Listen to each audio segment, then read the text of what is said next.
오늘은 사도행전 28장 23절에서 31절 우리 사도행전의 제일 마지막 부분이 되겠습니다. 우리 한 절씩 우리 교독을 하시도록 하겠습니다. 그들이 날짜를 정하고 그가 유숙하는 집에 많이 오니 바울이 아침부터 저녁까지 강론하여 하나님의 나라를 증언하고 모세의 율법과 선지자의 말을 가지고 예수에 대하여 권하더라. 그 말을 믿는 사람도 있고 믿지 아니하는 사람도 있어 서로 맞지 아니하여 흩어질 때에 바울이 한 말로 이르되 성령이 선지자 이사야를 통하여 너희 조상들에게 말씀하신 것이 옳도다. 이르되 이 백성에게 가서 말하기를 너희가 듣기는 들어도 도무지 깨닫지 못하며 보기는 보아도 도무지 알지 못하는도다. 이 백성들의 마음이 우둔하여져서 그 귀로는 둔하게 듣고 그 눈으로는 감았으니 이는 눈으로 보고 귀로 듣고 마음으로 깨달아 돌아오면 내가 고쳐줄까 함이라 하였으니 그런즉 하나님의 이 구원이 이방인에게로 보내어진 줄 알라. 그들은 그것을 들으리라 하더라. 바울이 온 이태를 자기 셋집에 머물면서 자기에게 오는 사람들을 다 영접하고 하나님의 나라를 전파하며 주 예수 그리스도에 관한 모든 것을 담대하게 거침없이 가르치더라. 아멘. 사명을 위해 역사하시는 하나님, 이런 제목으로 말씀 주실 때에 많은 은혜 받으시기 바랍니다.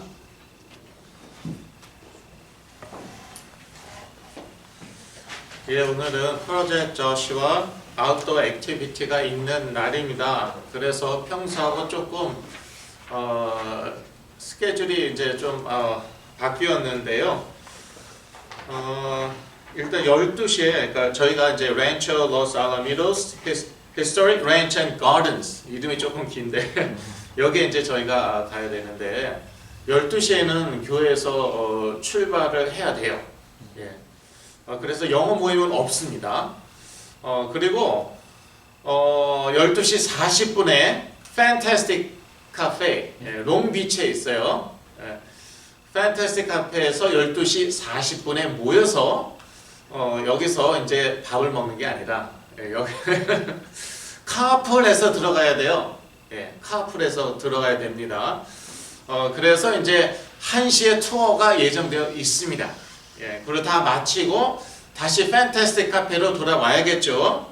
그래서 거기서 이제 식사를 하는 것입니다. 뭐 저녁이라고는 너무 좀 이르지만 여하튼 식사를 그렇게 하겠습니다. 그래서 평소 스케줄이 조금 다르다는 것 그거 참고하시기 바랍니다. 사명을 위해 역사하시는 하나님, 사도행전 28장 23절에서 31절 말씀입니다. 드디어 사도행전 마지막 장입니다. 시작은요 막 신나게 시작했어요. 예수 그리스도께서 하늘로 승천하시고 그 다음에 오순절날 성령이 오시고 그래서 막 기적과 치유가 막 일어나고 물론 핍박도 있었죠. 그 순교한 분도 계셨고 그렇지만 저기 스데반이 순교하지만 그러나 그 이후에 또 바울이 예수 그리스도를 만나게 되고 그래서 또 이 선교의 역사가 전도와 선교의 역사가 바울 중심으로 또 이렇게 변하죠. 처음에는 베드로와 예루살렘 교회 중심이었다가 나중에는 사도 바울과 그 다음에 어디입니까?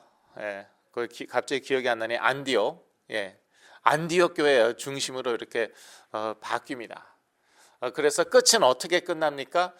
베드로로 끝나지는 않습니다. 예루살렘 교회로 끝나는 건 아니고 사도 바울로 끝나는데 근데 사도 바울이 어디에 있습니까? 안디옥 교회가 아니라 안디옥 교회가 아니라 저기 로마에 있는 것으로 끝납니다. 그러니까 이 큰 그 흐름을 딱 봐야 되는 것이에요.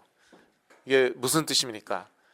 드디어 사도 바울이 로마에 상륙하다. 그래서 열심히 전도 선교하다 그러고 딱 끝나는 거예요. 그러니까 결국요, 이 사도행전은 무엇입니까? 사명으로 시작해서 사명으로 끝나는 것이에요. 기적으로 시작해서 기적으로 끝납니까? 이 마지막 장에 무슨 기적이 있어요? 아무 기적 없어요. 그래서 이게 이제 이 믿는 자들의 삶이에요. 모든 믿는 자들의 삶 무엇입니까? 사명으로 시작하는 것이요. 이 사명을 빨리 발견해야 돼요. 그리고 사명으로 끝나는 것이에요. 자, 이 사명은요, 일반적인 사명이 있습니다. 모든 믿는 자들에게 주어진 사명, 그것은 세계 복음화의 사명이죠. 마태복음 28장인가 그 맨 마지막에도 나오잖아요. 지상 명령이라고도 하고, 예수 그리스도 땅끝까지 예수 그리스도를 증거하라는 것이죠. 모든 믿는 자에게 주신 사명이고요. 그 다음에 개인적인 그러한 사명이 있어요. 그래서 사도 바울도요, 사도 바울의 그 개인적인 사명은 무엇이었습니까? 이방인의 사도였어요. 그래서 오늘 본문에도 나오죠. 유대인들에게 전도합니다. 그런데 이제 배척하니까, 물론 이제 이렇게 받아들이는 사람들도 있어요. 그런데 대다수가 배척을 하였죠. 그러니까 그러면 나는 말씀대로 이방인에게 가는 것이다. 그래서 사도 바울의 개인적인 사명은요, 이방인 선교였어요.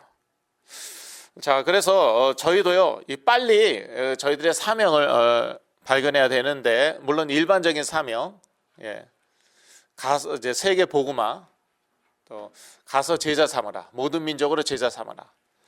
일반적인 사명이에요. 자, 개인적인 사명, 그것도 빨리 발견하셔야 돼요. 그런데 일단 가정에 본인이나 또는 가정에 치유가 필요한 분이 있다. 그러면요, 치유 사역, 이거 사명이에요. 그래서 이거 중심으로 하나님이 여러분에게 역사하시는 것이에요. 사도 바울 보세요. 사도 바울의 이 개인 사명 중심으로 하나님이 역사하십니다. 이제 우리가 볼 것입니다. 여러분도 여러분의 그 개인 사명 딱 붙잡으셔야 돼요. 뭐라고요? 내가 치유가 필요하다, 치유 받은 적이 있다. 이거는 치유 사역이에요. 우리 가정에 치유가 필요한 사람이 있다. 이거 치유 사역이에요. 여기에 모든 것을 거세요.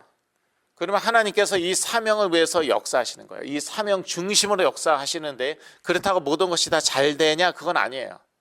사도 바울 보세요. 모든 거 잘 됐어요? 아니, 오히려 이 사명 때문에 고난, 고통을 많이 받았습니다.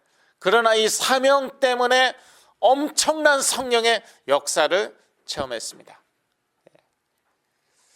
이게 사명이라는 것이에요.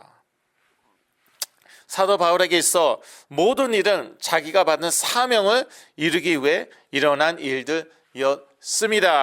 사도행전 9장 15절을 같이 읽으시겠습니다. 주께서 가라사대 가라, 이 사람은 내 이름을 이방인과 임금들과 이스라엘 자손들 앞에 전하기 위하여 택한 나의 그릇이라. 이게 그 사도 바울의 특별한 사명이었어요. 물론 뭐 다른 사도들도, 다른 제자들도 이방인들에게 예수 그리스도 증거하고 그랬지만, 사도 바울은 특별히 이방인의 사도였습니다. 사도행전 전체에 다 나와 있습니다. 또 사도행전이 그렇게 끝납니다. 사도 바울이 이방인들에게 선교하는 것으로 끝나요. 이 사명을 위해서 모든 일들이 일어났어요. 그래서 단순히 기적, 치유, 축사만 아니라 여기에는 하나님의 섭리도 있어요. 하나님의 섭리는 무엇이냐면요, 무슨 뭐 초자연적인 일이 일어나지 않습니다. 초자연적인 일은 없어요. 그런데 그 우연히 일어나는데 그 하나님의 뜻을 성취한단 말이에요.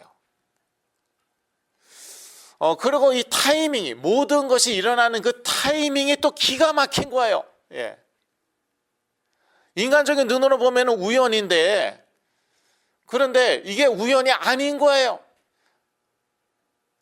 그래서 기가 막히게 그 시간에 뭐 누구를 만나고, 뭐, 예, 그런 것들을 오늘 보겠습니다. 예. 하나님께서는 사도 바울의 사명을 위해 만남의 문을 여십니다. 자, 이거요, 인간적인 눈으로 보면 다 우연이에요. 예. 이게 뭐, 이거는 뭐, 아무런 기적도 없어요, 여기에는. 그런데 이게 하나님의 섭리라는 것이에요. 자, 멜리데에서 호의적인 토인들과 보블리오를 사도 바울은 만납니다. 예. 토인들, 여러분 뭐 영화 많이 보셨죠?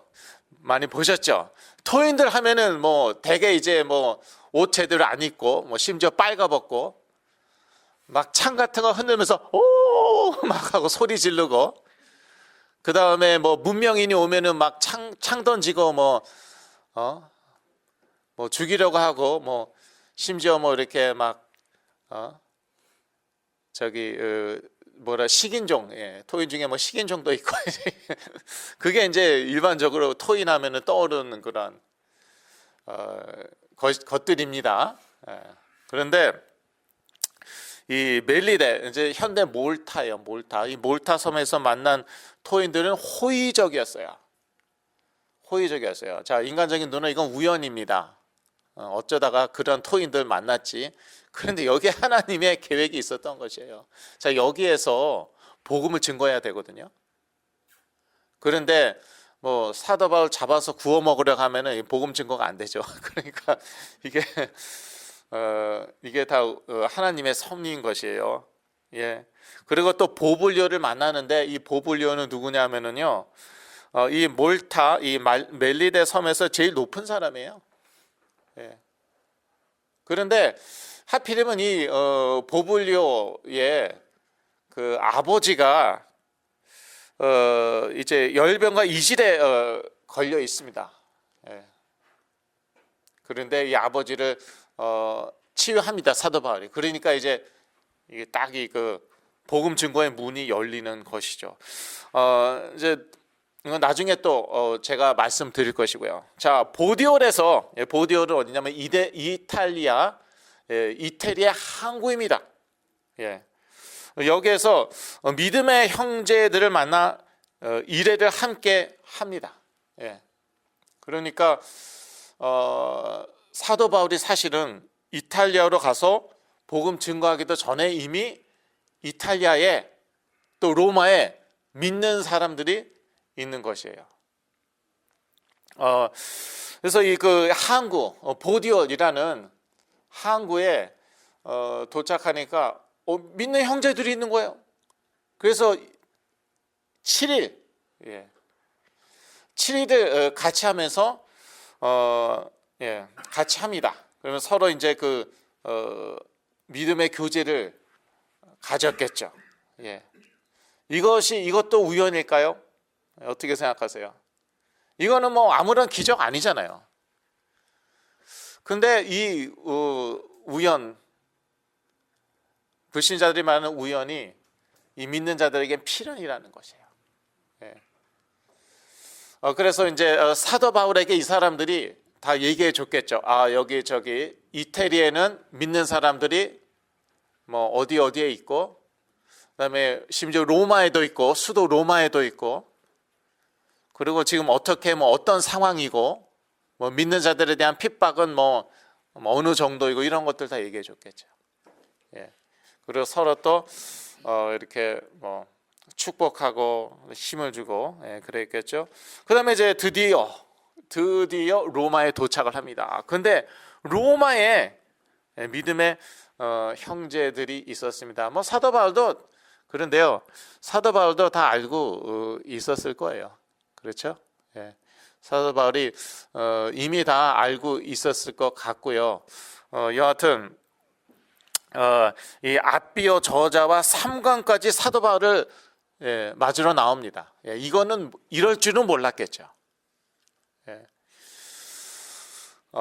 로마에 이미 신자들이 있는 것 다 알고 있었지만 또 그들이 자기 소식을 듣고 이렇게 마중까지 나오리라고는 생각 못했을 거예요. 그래서 사도 바울이 담대한 마음을 얻었다고 나와 있습니다. 14절에서 15절 아까 안 읽었어요. 로마서 사도행전 28장 14절에서 15절을 같이 읽으시겠습니다. 거기 형제를 만나 저희의 청함을 받아 이레를 함께 유하다가 로마로 가니라.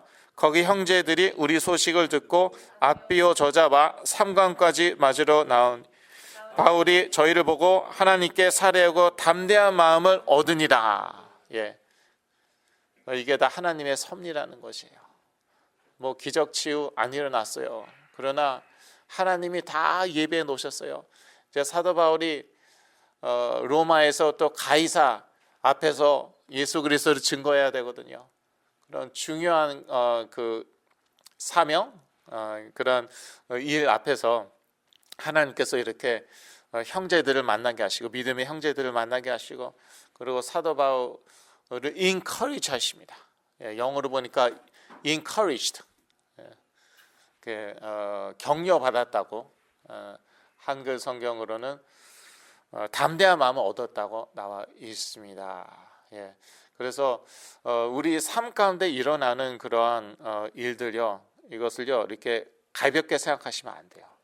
예를 들어서 여러분이 저를 만났다. 자, 이 가운데 이게 무슨 기적입니까? 여러분이 저를 만난 건 기적 아니에요. 그냥 어디서 전화번호나 주소 얻어다가 얻으셨고 여기 오셨겠죠. 아니면 누가 다리 놔 줬던지. 자, 그게 기적입니까? 기적은 아니에요. 그런데 거기에 하나님의 뜻, 계획이 있다는 것이에요. 꼭 그렇게 꿈에 제 얼굴을 보셔야 되겠습니까?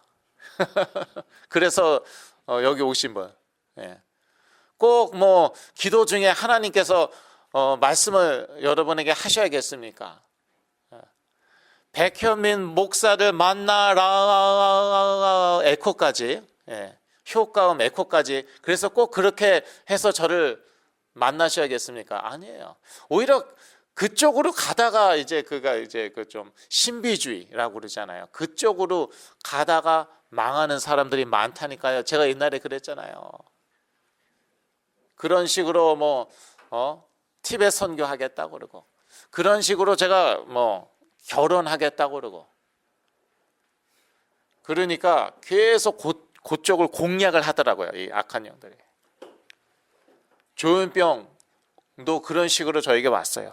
조현병 찾아온 거 그런 식으로 저에게 왔어요. 그리고 조현병 걸린 상태에서도 똑같은 수법을 또 쓰더라고요. 누구와 결혼하라. 레나와 결혼하라. 그런데 실존하지도 않는 존재였어요. 이렇습니다. 그러니까 그쪽으로 가면 이렇게 되는 거고요. 그러니까 하나님의 섭리를 이거 잘 이해해야 돼요. 너무 기적과 치유와 축사만 따라다니지 마세요. 물론 그거를 부인하는 것도 심각한 문제예요. 성경에 나와 있는데 부인해요. 그것도 심각한 문제인데, 또 다른 극단은 그런 것만 평생 따라다녀. 그러다가 미친 사람도 있고 병 걸려 사망한 사람도 있고 가산 탕진한 사람도 있고 별의별 사람 다 있습니다. 그러니까 하나님의 섭리를 잘 이해해야 되고요.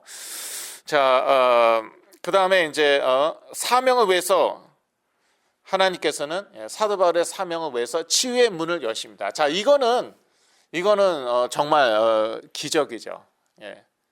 이거는 기적적인 하나님의 역사, 성령의 역사이죠. 이것도 이제 부인해서는 안 돼요. 그러니까 이제 양쪽을 다 보아야 되는 것이에요. 초자연적인 하나님의 역사와 그 다음에 자연적으로 역사하시는 하나님의 섭리, 이걸 둘 다 봐야 돼요. 둘 다 봐야 되고, 그런데 이제 처음 예수 그리스도 믿을 때 하나님께서 초자연적으로 많이 역사하십니다. 그리고 새로운 사역의 문을 여실 때 이렇게 초자연적으로 많이 역사하십니다. 그러나 시간이 이렇게 지나면서 하나님께서는 자연적으로도 역사를 많이 하십니다. 예. 왜 그럴까요? 왜 그럴까요? 사도 바울도 그렇잖아요. 사도 바울도 엄청난 그런 성령의 역사, 초자연적인 역사가 일어났어요. 그런데 오늘 이 끝날 때는 어떻게 끝납니까? 그냥 자연적으로 재판 재판 받으러 그냥 로마에 도착했어요. 그런데 이제 도착했으니까 열심히 이제 전도 선교합니다. 그것으로 끝나요. 예. 제 삶을 보더라도 그래요. 제가 처음 조현병에서 깨어날 때 엄청난 성령의 역사였습니다. 그리고 이걸 계기로 치유사역의 문이 열렸어요. 초창기에는요, 엄청난 역사 일어났어요. 저희 가족이 한 번 갔는데 그날로 치유받는 사람도 있었어요. 대체로 3-4번이었어요. 3-4번 가면은 치유 역사 일어나요. 이건 완전 초자연적인 성령의 역사죠. 자, 요즘은 어떤데요? 요즘 3-4번 가면은 무조건 치유되고 그러지는 않아요. 그러면 그렇다고 전혀 치유가 안 일어나냐? 그렇지도 않아요. 여전히 치유가 일어나요. 예를 들어서 제가 이미 여러 번 말씀드렸지만 애리조나에서 여기까지 여기 이 모임에도 이제 몇 번 왔는데 제가 섬기는 교회에 여러 번 오셨거든요. 그랬다는 이유 하나만으로 자녀가요 조현병에서 깨어났어요. 그러니까 이런 엄청난 치유의 역사, 다른 데선 죄송합니다. 교만하면 안 되는데 다른 데서는 이런 역사는 안 일어나죠. 유명한 교회들 아무리 가보세요. 아니 10년을 넘게 유명한 그 유명한 교회들 한번 가보세요. 안 일어나요. 그런데 이런 보잘것없는, 여러분 저희 교회 잘 아시죠? 이런 보잘것없는 교회에 오는데 이런 엄청난 치유의 역사가 일어난단 말이에요. 그러니까 이런 치유의 역사는 초자연적인 하나님의 성령의 역사는 계속 일어나는데 그런데 시간이 갈수록 하나님께서 자연적으로 또 역사하시고 자신의 뜻과 계획을 이뤄 나가시는데 이 비중이 점점 커집니다. 왜 그럴까요? 그것은요, grow up, 자라라는 것이에요. 개인적으로 또 공동체적으로 자라라는 것이에요. 사람이요 뭐든지 다 이렇게 해주면 자라지 못합니다. 그거는 상식 아닙니까? 우리 자녀들이요, 무슨 10대가 되도록 계속 입에 먹을 거 주고 떠주고 그러면 자라지 못해요. 자녀가 여전히 애기예요. 20대가 되도록 그냥 다 해주고. 근데 의외로 그런 분들이 생각보다 많더라고요. 깜짝 놀랐어요. 빨래를 글쎄 20대가 되도록 글쎄 빨래를 다 개줬대요. 잘하지 못하잖아요. 그러니까 초자연적인 역사, 이거 자꾸 이것만 맛보고 이것만 쫓아다니면 사람이 자라지 못해요. 어떤 면에서 자라지 못하냐고요? 발육이 잘 안 된다. 물론 그런 말은 아니겠죠. 어떤 면에서 스스로 생각하고 결단을 내리는 것, 그리고 거기에 대해서 책임지는 것, 이래야지 사람 자랍니다. 스스로 말씀 읽고 기도하고 결정 내리고, 물론 실수도 하죠. 그 과정에서 실수 많이 할 수도 있어요.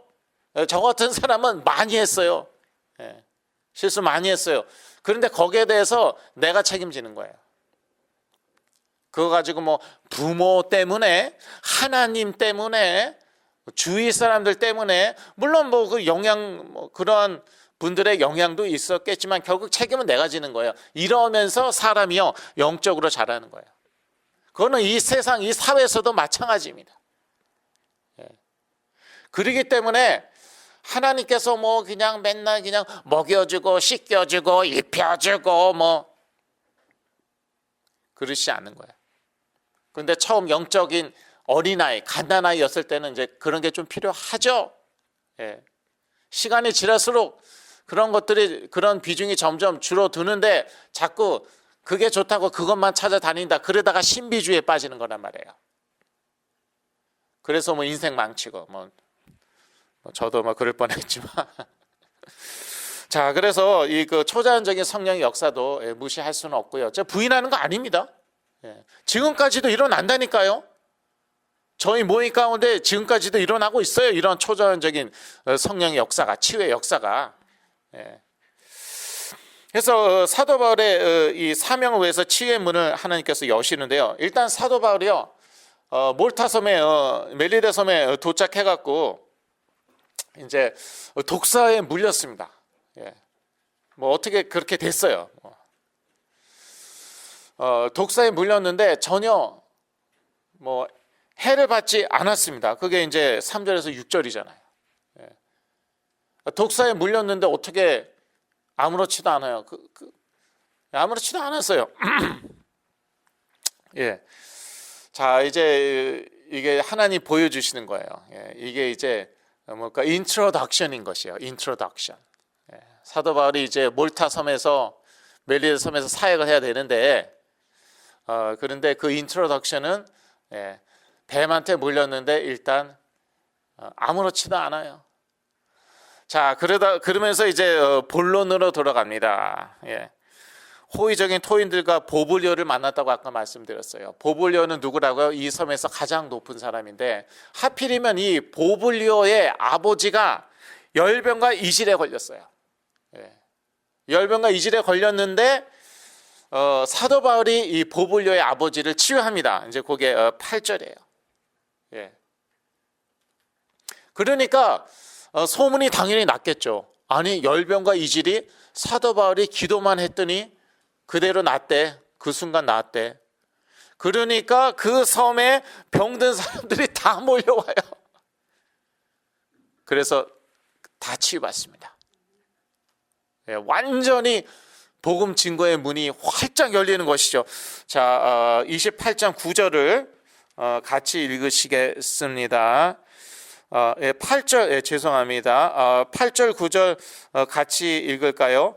보블리오의 부친이 열병과 이질에 걸려 누웠거늘 바울이 들어가서 기도하고 그에게 안수하여 낫게 하매 이러므로 섬 가운데 다른 병든 사람들이 와서 고침을 받고. 그래서 당연히 뭐 예수 그리스도 증거했겠죠. 그리고 잘 대접받고, 사실 이제 배가 난파당해갖고 아주 어려운 상황이었잖아요. 그런데 10절 보니까 후한 예로 우리를 대접하고 떠날 때 우리의 쓸 것을 배에 올리더라. 필요한 거 다 채워주고, 그리고 이제 드디어 멜리데, 몰타 섬을 떠납니다. 그래서 이탈리아로 향합니다. 이게 이것이 곧 하나님의 역사였고요. 그리고 사도 바울의 사명을 위해서 또 하나님은 사역의 문을 여셨습니다. 여기서 이제 사역의 문이란 로마에서의, 이탈리아와 로마에서의 사역의 문인데요. 사도 바울은 가택연금을 당해 비교적 자유롭게 사역할 수 있었어요. 가택연금 여러분 잘 아시죠? 집안에 갇히는 거예요. 근데 그 집안에서는 자유롭게 이렇게 생활 활동할 수 있는 것이에요. 이런 것도 특혜를 누렸습니다. 미결수 죄인이었는데 이런 또 특혜를 누렸고, 또 로마 시민이나 또 그랬겠죠. 이것도 다 하나님의 섭리예요. 로마 시민이니까 또 이렇게 특별 대우해 주는 것이었고, 그러니까 자유롭게 복음 증거를 할 수 있었다는 것이죠. 그래서 로마의 유대인들에게 그리스도와 하나님의 나라를 증거했습니다. 처음에는 자기가 유대인이기 때문에 역시나 어디에서나 그랬듯이 유대인들에게 먼저 복음을 증거했습니다. 그런데 역시나 유대인들은 어디 가나 사도 바울을 배척하고 뭐 예외는 있었어요. 예외는 뭐 있었는데 예를 들어서 그 베레아라든지 베레아 경우에는 달랐죠. 그러나 일반적으로 사도 바울이 어디 가나 유대인들은 그 복음을 배척하고 사도 바울을 배척하고 핍박하고 그랬는데 역시 로마에서도 똑같은 일이 일어납니다. 물론 사도 바울의 증거를 받아들인 사람도 있었지만 그래서 사도 바울이 대놓고 얘기합니다. 그렇다면은 말씀대로 나는 이방인에게 간다. 이방인에게 복음은 증거되는 것이다. 그렇게 이제 선언을 하죠. 그래서 로마에서 2년 동안 이방인들에게 복음을 전파합니다. 그래서 이 사도 바울의 그 사명을 위해서 이방인의 사도잖아요. 이 그 사명을 위해서 하나님께서 이렇게 문을 여시는 것, 이 사역의 문을 여시는 것을 저희가 볼 수 있습니다. 그리고 사도행전이 이렇게 끝납니다. 그래서 진짜 뭐 이렇게 허무하게 끝나냐 그런 생각하지 마시고 이게 이제 시작인 것이에요. 막 기적과 치유, 막 엄청난 성령의 역사로 시작했던 사도행전 끝은 사도 바울이 로마에서 가택연금 당한 상태에서 열심히 선교한다 끝인데 허무한 것 같은데 이게 진짜 시작이에요. 그래서 결국 어떻게 됩니까? 200년 지나서 250년이라고 흔히들 얘기하는 것 같아요. 로마 제국이 다 복음화되고 나중에는 로마 황제가 예수 그리스도 앞에 무릎을 꿇습니다. 자기가 원래 키리오스 주란 말이에요. 키리오스는 주, 만주의 주예요. 그래서 로마 황제 왜 집중 핍박 박해를 받았나 하면은 그 크리스천들이 예수 그리스도가 키리오스라고 그랬거든요. 만주의 주가 예수 그리스도래. 그럼 가이사는 뭐야? 그럼 다 이놈들은 다 이제 반역자인 것이에요. 그래서 다 그렇게 열심히 죽였어요. 그런데 나중에 로마 황제가 뭐라고 그럽니까? 로마 황제가 예수 그리스도 보고 키리오스라고 그래요. 로마 황제 보고 만주의 주라고 그래요. 물론 이제 그러면서 이게 국가 종교가 돼버려 갖고 state religion이라고 하는데 영어로 기독교가 국가 종교가 돼버려서 이제 타락하기 시작하는데 이제 그건 문제였지만 여하튼 이러한 그 놀라운 역사가 일어나는데 그 시작은 사도 바울의 로마 상륙, 이탈리 상륙. 물론 말씀드렸듯이 그 전에도 이미 믿는 사람들이 있었어요. 로마서를 봐도 알지 않습니까? 로마서는 로마에 있는 믿는 자들에게 쓴 편지인데요. 그러니까 이미 있었어요.